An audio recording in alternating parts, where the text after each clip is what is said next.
Hello, family. Welcome to episode 12 of the Dear Herbalist podcast titled, Hey, New Herbalist. I am your host, Jastaria, the Demystified Herbalist, and I'm so glad that you came here today to listen. So let's dive into today's topic.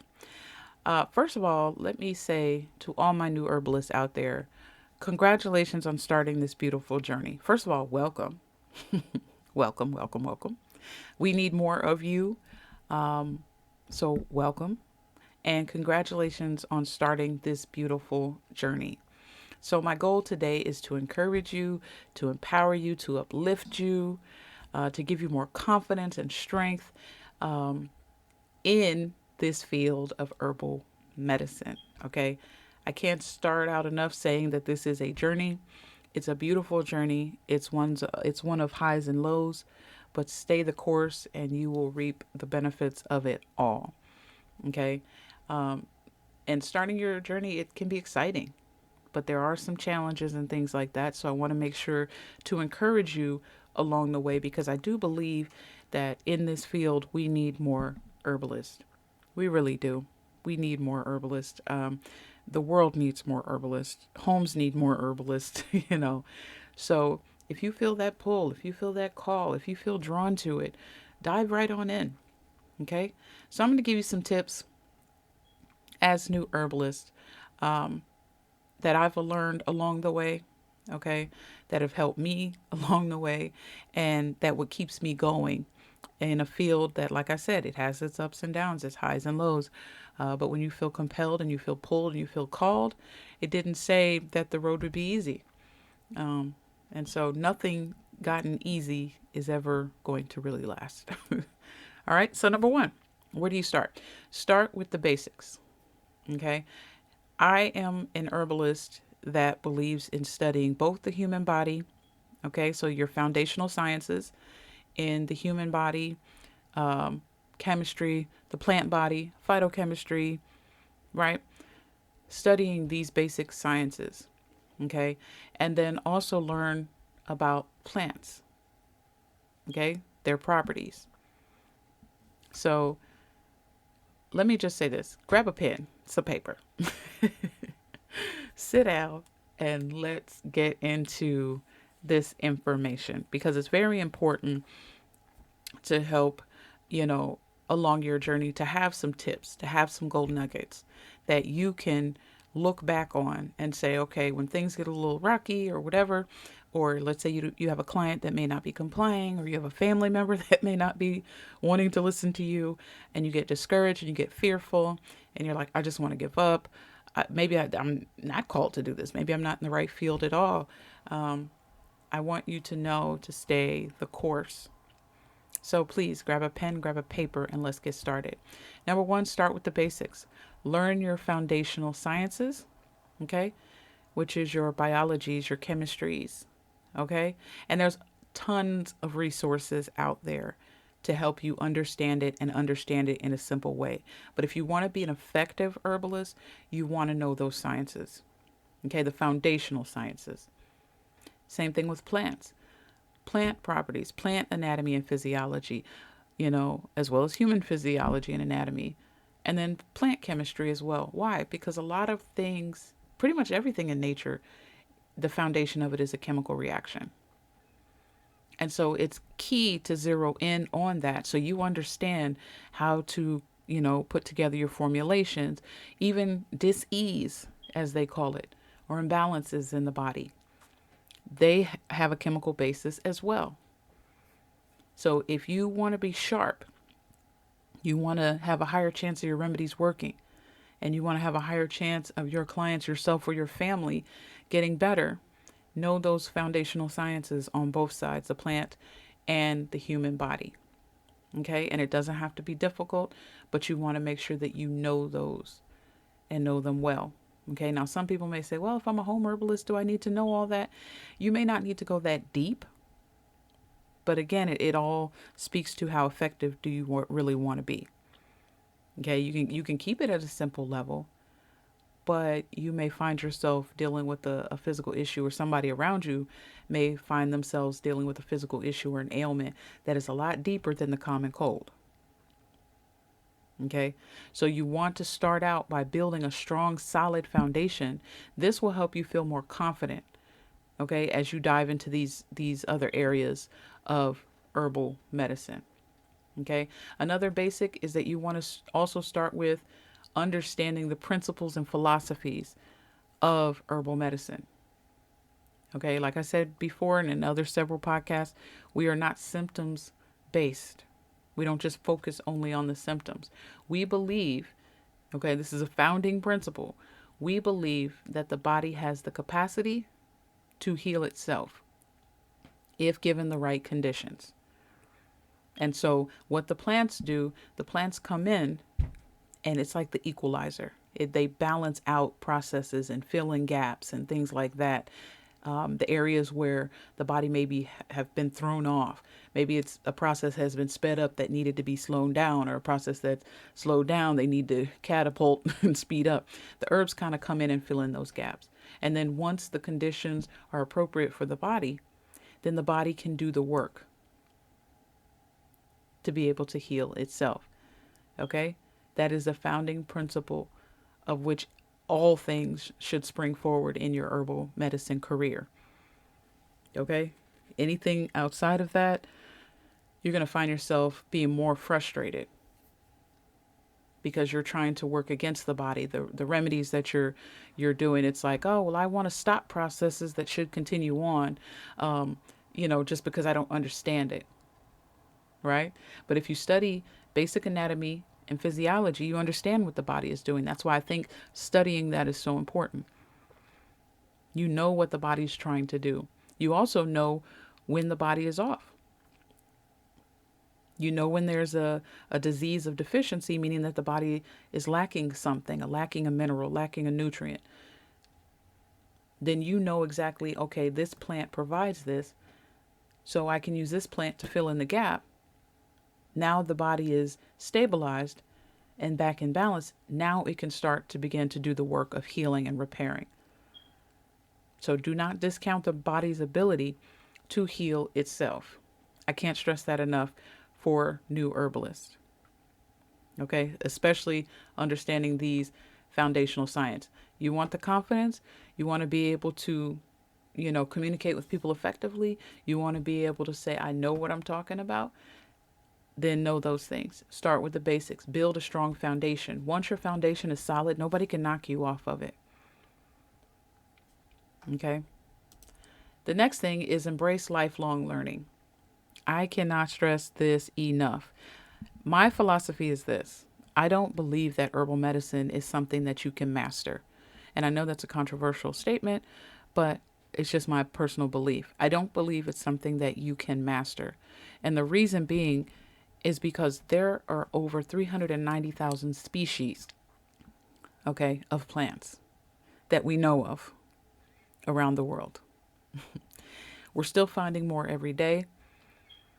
We don't know as much as we think we do, okay, about the human body. We're still learning more about that every day.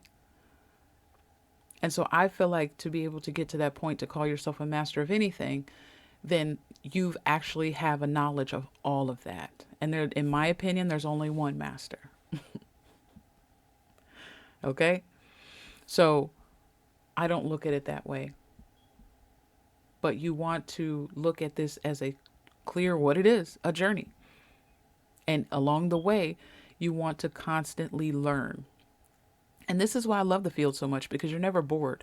You can explore so many different, sides of herbal medicine. There's so many parts of the body to explore. There's so much more to know about the plants, and you're never bored. If you're somebody that gets bored with routine, mundane tasks, or somebody that, your attention drifts off, like, I know this, I've seen that, I know this, I've seen that. This is the field for you, right? This is the field for you. Because you will never know it all. And I think that has a lot to do with the lack of confidence, or our struggle of confidence as herbalists. Because you innately, know that. You know that you don't know everything about the human body. You know that you'll never know everything about the plants. But guess what? That's okay. Because I also believe that you know what you're supposed to know to help the people you're supposed to help. We're not the end all be all for everyone. Trust me, you don't want that. You don't want to be the guru of anything. All right. Start getting that kind of attention. You start making yourself a target. So you don't want to do that. Okay. But embrace lifelong learning. Okay. Attend workshops and seminars. Take some courses to help deepen your knowledge. Look at the latest research and understand this. Herbal medicine is a heavily researched medicine. So do not listen to people that tell you that it's not. It's not backed by science. It's not backed by science. Okay. Well, if it's not backed by science, then don't use any of the properties from plants to make your medicines. How about that? Don't use anything. Aspirin, you need to find another way. You can't use willow bark no more. You need to find something else. Make something else out of something else. Create a synthetic chemical or something. But do not use willow bark for your aspirin anymore. So to say it's not backed by science, you have to heavily study these plants in order to be able to know what chemical properties are in them, and then how you can use those chemical properties, right, that work, to manipulate them to create your medicines. Pharmaceutical company. So we got to stop the lie. And you will hear me say that is the most annoying thing to hear from people. And people boldly and arrogantly, it's not backed by science. It's not backed by science. It's not heavily studied. We just don't know. What? But your pill that you made in 3 to 6 months with very little clinical trial that you shelled out and rolled out very quickly. You know all the ins and outs of that? No, you don't. How do we know that? Because people are having heart issues and dropping dead. Even after your rushed clinical trial. Okay? So don't listen to that. There's tons of research out there. Tons of research. There's a podcast coming up down the pike about that, where I will give you those sites, and there's many of them, to where you can look for yourself, and you'll see how heavily studied plants are. There's a plant you're interested in. You want to know the science. Read about it. And a lot of these people that are doing this research, they have the labs. So don't try to kill yourself trying to understand it yourself, especially if you don't have a lab. Read their research. And read it from several different sources so that you can understand, get more of a more well-rounded way to look at the particular plant that you're looking at. So you want to keep that in your arsenal. Okay? And then there's a lot of trends within herbal medicine. All right? You're going to have people coming to you, I heard about this and I heard about that. So it's a lifelong learning process. And if you are okay with that, then hop on board. Welcome, welcome, welcome, welcome, welcome. All right. The next thing is connect with the herbal community. Okay. You can join local herbal places, online blogs. I would say be careful with some of that, because some of that stuff is just people on there complaining, know-it-alls, measuring intelligence. I know this more than you. Why would you ask that type of question? So you got to do that carefully. Try to get into a community that is supportive. Okay. That doesn't wake up in the morning mad at bacon. Okay. That you can ask a question and they don't be like, oh my God, why did you ask that? That is just stupid. That just, oh my God, Herbalist 101 mistake. Stay away from those type of communities. And people like that, they reveal themselves quickly. So if you get in that type of herbalist community and the administrator, moderator, whoever it is, doesn't check that person and get rid of them, move on. Because you want to protect your ear gates and your eye gates when you decide to join this journey. You want to protect what you're hearing, what you're seeing, what you're reading, what you're taking in. It's very important because you're very sensitive at this point. You're almost, vulnerable. And you just want to learn. You just want to know. You're not here for, Sue's attitude or John's, abrasiveness. And if there's a Sue and a John out there, I'm not talking about you. I'm talking about the other one. Okay. But you want to be in an environment that shares experiences, that asks questions, that you can learn from others, and eventually they can learn from you. Everybody's sharing insight and support. Okay? Because if you network, and it helps make you feel like you're not alone. And you may be the only herbalist in your home, in your street, in your town, in your city. And so having that support and trying to, connect with an herbal community, people can say, hey, no, keep going. You're doing a good job. Or, hey, have you thought about, using this in your tinctures? Or, hey, I found this plant and it was able to do these things. Or, hey, I live in the same community as you. We can be foraging buddies and, try to find a good community. And it's going to take some time. I'm not going to say that, you should jump on all these mainstream herbalist, communities, but find the one that fits for you. Find the one where you can gain support and people are willing to help you or encourage you when you get discouraged. It's going to be very important.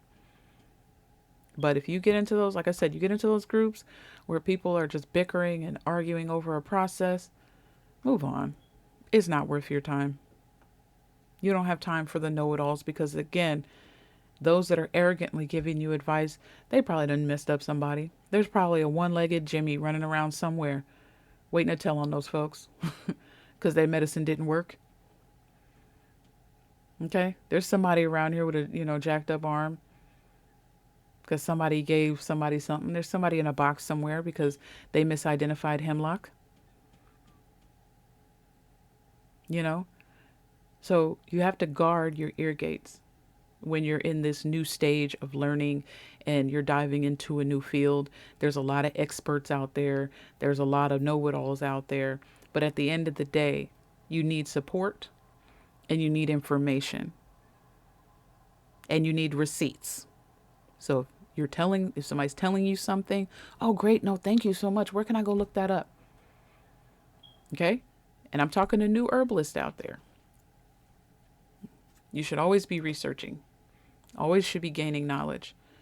All right. But join some communities, maybe even just one, but consider joining a community. The other thing is trust your intuition. Okay. Developing your spirit man in herbal medicine, really life period, is very important. How do you do that? Fasting, praying. Oh no, she said fasting and praying. I don't know about all that. Let me get off right now. But it's true. It's true. All right. Fasting and praying. That helps develop your spirit. All right. Because developing, as some people call it, your intuition, is important. Because oftentimes you may be working with plants for a particular person trying to put something together and you'll hear this small, still voice. Don't add too much of that. Take that out. Put this in. This person is dealing with this. Right?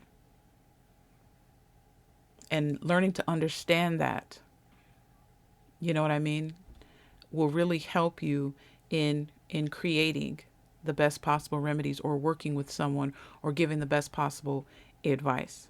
It happens. Now, whether you believe in that or not is neither here nor there. But there are going to be times when you're going to have to rely on a higher power, the Most High. When things stump you and you can't seem to understand, like, what is going on? Okay? Or even in situations where the person in front of you is not to be trusted. Again, that's why I said this can apply through across life. And in these crucial times, you have to know who is in front of you and why they're there. Because we as herbalists, there's too much at stake. So you can't, just as much as you can't be playing around in people's lives, you can't have people playing around in yours. So when you are looking at remedies and things like that and how to help people or who to help, when to help and all that, you got to listen to that inner voice. Got to listen to the Holy Spirit, the Ruach HaKodesh. Got to listen. Because he will guide you and lead you in all truth. This person is not to be trusted. This person is an agent. Don't recommend this. This system in the body is off. Balance that out first before you give them this. Okay? It's not often talked about, but it's one of those key points to think about. Okay? The other thing I would recommend for new herbalists is to start small and work on building your confidence. So, start your journey with working with a few herbs at a time. Okay? And then as you become familiar with their properties and how they're used, then you can gradually expand. Start an herbalist notebook. Okay? And start with some plants and some different herbs that have multiple properties. That way you feel like you're getting the maximum benefit out of the plant, and you can use it in a formulation and you don't have to use so much. Let's just say that. Okay? But starting small, it'll allow you to build your confidence and your competence over time. So that way you're not speaking about what you don't know about. You're not recommending what you haven't used or tried. Because these things are important. Competence is important. So when you're recommending mint, you know what it can do, right? You know what it's good for. You know the properties of mint. All these things are important. And it doesn't have to take all year to learn. It really doesn't. A lot of people out there have done the work for you in some instances, but you just want to have this knowledge for yourself. And, find herbs that you can use at home, not these exotic herbs that you have to order, from many, many miles away. If you're my, some of my international listeners, you don't have to get herbs from the United States, or you don't have to go to China, you don't have to go to India, you don't have to go to Russia, you don't have to go to, Istanbul somewhere to get plants. Preferably get the plants that are growing in your neighborhood. Because nature and the earth, it provides what we need in our individual communities. You just have to know how to look for it. Okay? There's medicine all around. All right? And like I said, get you a journal. Document your herbal experiences, what you're observing. Okay? Record the successes as well as the challenges. That way you can kind of track your progress. It's like, this is how I started, right? And this is where I'm at now. I remember when I first started, I was just throwing every herb. It's like, well, what action am I looking for? Anti-inflammatory? Cool. I would look up which herbs are anti-inflammatory, and I would grab them all, throw them all into a concoction. I said, that inflammation is going to get down. One of these herbs going to hit.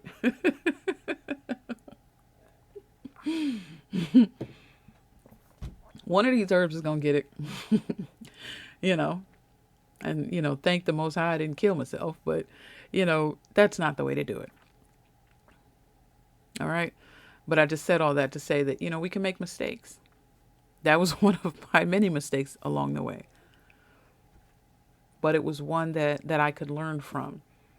And as I began to develop my skills, as I began to do more research, as I began to dive deeper into the process of formulation, now I understand, like, okay, even though these both have anti-inflammatory properties, their chemicals don't match well with each other. They antagonize each other. So putting them together, they work against each other. They don't actually work in harmony or synergy, as you hear a lot of times. They don't work together. So these are the considerations when you're talking about formulation. These are the things that you have to consider. All right. So that's why keeping a journal, documenting your experiences, very important. What you're observing, what you're using. If you're making herbal formulations, document that, what you use, how much of it you use, when you made it. Okay. And with that, my other point is to experiment with home remedies. Okay. So when you start making your own remedies, even if they're just simple, like teas or some tinctures or salves, which tend to be a more simple way to start, you can gain hands-on confidence and, right, hands-on experience and build confidence, I should say, which is important. You know exactly how to blend teas. You know exactly when you're talking about tinctures, how much of the herb, how to prepare the herb before you put it in the alcohol, how much of the alcohol you need. Okay. The salves, the different types of oils, right? So you want to be able to look at all of that and play around with it and experiment. That's the beauty of it. How do you know it's going to work? Well, you can do some preliminary research. That's the first step. And then give it a try. Okay, I remember I made one of my teas a long time ago, and it was so bitter. Because again, at that time, I was like, let me just, if I'm trying to deal with an issue, let me just throw all the herbs in there. Let me steep it for a super long time, warm it back up, and it was like syrup. And with syrup, herbal syrups, I wasn't trying to make an herbal syrup. It just turned out that way. You don't drink a whole cup of syrup. So not only was there a dosage issue, again, it was a low level of ignorance as well. But I experimented, I understood, and I didn't do it again. Right? So have a sense of humor along the way. Okay? Have a sense of humor along the way. You're going to make some mistakes along the way. Understand that. A lot of times people are too afraid to get started because they're like, what if I harm somebody? What if I hurt something? Well, you have the highest chance of not doing that if you do some research. Is there always that 1% chance that things could go wrong? Absolutely. But that's in any field, in any given situation. There's always that 1% chance. But don't focus on that. You want to focus on the 90% chance that it can go right because you've done the research. You understand how the human body works. You understand what the body is doing. You know which plants to use, their chemical properties, how those chemical properties can jive well with the chemical processes that the body is doing to heal itself. And it doesn't have to be complicated. And like I said, my name is the Demystified Herbalist. So I'm here to help you with that. I'm here to demystify all of that. I know people hear my name and they're like, oh my God, she's a mystic or she's a witch. No, ma'am. No, sir. Don't delve into those realms. But to demystify is to take away the mystique of it all, the mystery, the mysteriousness of it, and taking those things that are seemingly complicated and making them easy to understand. Because if you're able to understand how plants work, how the human body works, and the synergy that exists between the two to balance out the body, then how beneficial can you be to your community? If you dang near have to go to Harvard for 12 and 13 years in order to call yourself an herbalist, who's got that kind of time nowadays? You know what I'm saying? Who's got that kind of time? I know I don't. All right. Another thing is celebrate your successes. No matter how small, celebrate it. If you just identified correctly a new herb, if you created a remedy, you took it and you're like, man, I actually feel better. Or somebody else took your remedy and they're like, you know what, that really helped me. Celebrate that. Because again, recognizing your successes can boost your confidence and keep you motivated. You're like, I was able to actually help somebody. Okay? And last but not least, practice self-care. Herbal medicine is not just about caring for others, your family, your friends, those around you. Like I said before, the minute that you call yourself an herbalist and you promote yourself as such, you're going to have the hundreds of thousands of people eventually. As soon as they know who you are and you've helped even just one person, you're going to have a lot of people beating down your door. Okay? And if that is the case, get a process. Assess them quickly. Okay? So that you can handle the volume that may be coming your way and understand the highs and lows. Sometimes often the fickleness of people. People may not be ready for healing. So you understand how to handle those people. And we'll talk about all of that on this podcast. But self-care is important. You have to prioritize your own well-being and use remedies in your own regular daily routine. Get you a good tea. You feeling stressed? Balance yourself out. Okay? Get you some ashwagandha. All right? Keep your body up. Keep your immune system up. Get out and get in the sun.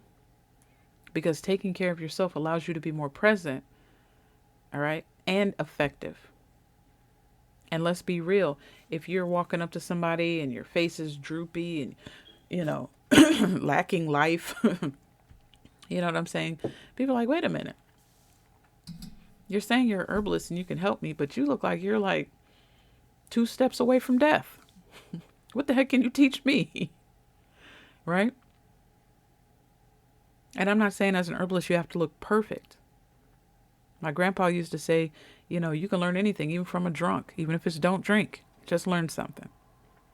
So I'm not discounting your ability to give right advice, but how much better would you be received if you look like your advice has manifested itself in your own life, right? That's like me being, 600 pounds and me trying to talk to someone who may be 400 pounds. I'm exaggerating here, but I'm trying to talk to someone who's 400 pounds about weight loss advice, exercise, meal planning. That person's going to take one good look and shut me off. And rightfully so. How has what you've learned and your advice manifested itself in your life? Okay? So we're not talking about perfection. We're human beings here, right? We have our own struggles and challenges like everyone else. So when you say you're an herbalist, it doesn't mean that, the veil is lifted and, you start floating around town, no. We are human beings walking out a journey in our lives that has ups, that has downs, that has disappointments, that have joys. And so even our own health is a journey as well. But what we understand is, as herbalists, is that our body can do it. We don't have to rely on synthetic medicine. That with the proper nutrition, proper exercise, proper belief systems, that we can get it right, that we can heal ourselves. And as we are walking that out, we can grab people along our journey and pull them up too. And say, look, hey, I'm walking this thing out too. Right? So make sure you practice self-care. Have a routine. Stock up your herbal medicine cabinet just in case you may get a cough or a cold. Take some time to rest. Take some time to journal. Go get some sun. Because trust me, people will be knocking on the door. People will be coming. Sometimes people will listen to you. Sometimes they won't. Sometimes they'll follow the protocols. Sometimes they won't. Then on the other side of that coin, you have people that may mock you and scoff and all of that. So that's another layer.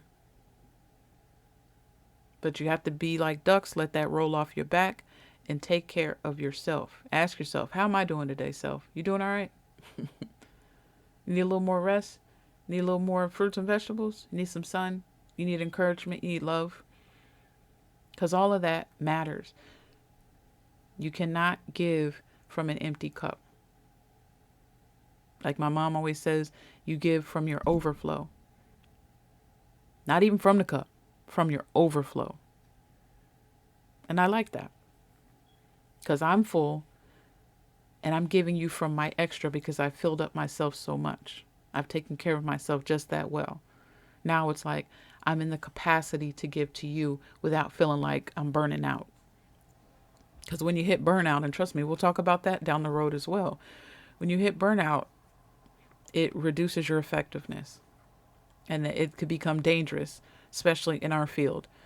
If you're haphazardly recommending remedies, or you're just slapping stuff together to give to people, or you're not making the proper assessments, it can get dangerous. So we want to avoid that. Take care of yourself. And if you feel like the scales are unbalanced, it's okay to back up. Close up shop. Hey, I remember you said something about this remedy and that. Hey, go do a little research, bruh. I need to take care of myself for a second. I need to take a step back for a second, for however long you need. Fuel up. Don't give up, and get back in the game. All right? Stay curious. Be patient with yourself. All right? You're going to make mistakes. You're not going to know it all. And that's okay. Enjoy the process. Learn new things. Because this world of herbal medicine, it's an incredible thing. It's a blessing. It connects you, even makes a stronger connection with the Most High, because you're like, wow, you did all this for us. You didn't leave us here alone. You gave us solutions. And yes, unfortunately, you have people out here that have pimped those solutions for a profit. But there's solutions out here nonetheless. And so the more of us that know what these solutions are can better impact our communities. So I encourage you today, take care of yourself. All right? Take care of yourself. It is a journey. Be patient. All right? It's important. Learn, learn, learn, learn. I always say, know what you know and go know what you don't. Okay? Build your confidence. Guard your ear gates, your eye gates, what you're reading. Don't read too many opinions. Because when I started out, it was like, I'm reading the blogs. I was starting to try to connect with people first rather than get the knowledge first. Right? I was just like, okay, let me connect with you. What do you know? Let me connect with you. What do you know? And I didn't know much.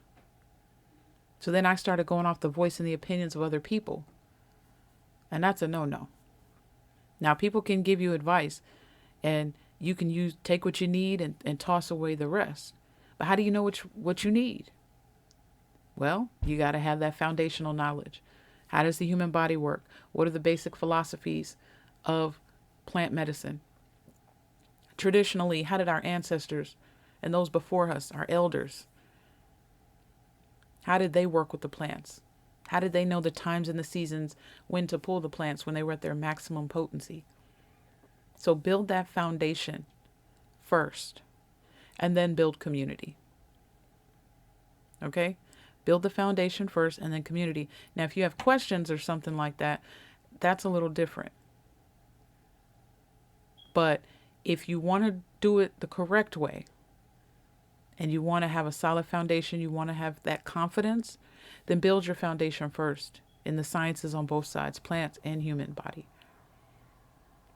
Then understand herbal medicine and how to do herbal formulation and, the properties of the plants and how to use those to work with the body. Then understand those things. And if you find a community that is one of support, then hold on to it like a pit bull, honey. And do not let it go. All right, family. Well, I didn't want to make this too long. It's probably be one of my longest podcasts. But if you like what you heard, please stay tuned for more informative podcasts. You can hear this and future podcasts on Spotify and YouTube. Also follow me on all social media sites at The Demystified Herbalist. And if you are looking for some herbal products to help address your health needs, head on over to my website, thedemystifiedherbalist.square.site. And until next time, family, shalom.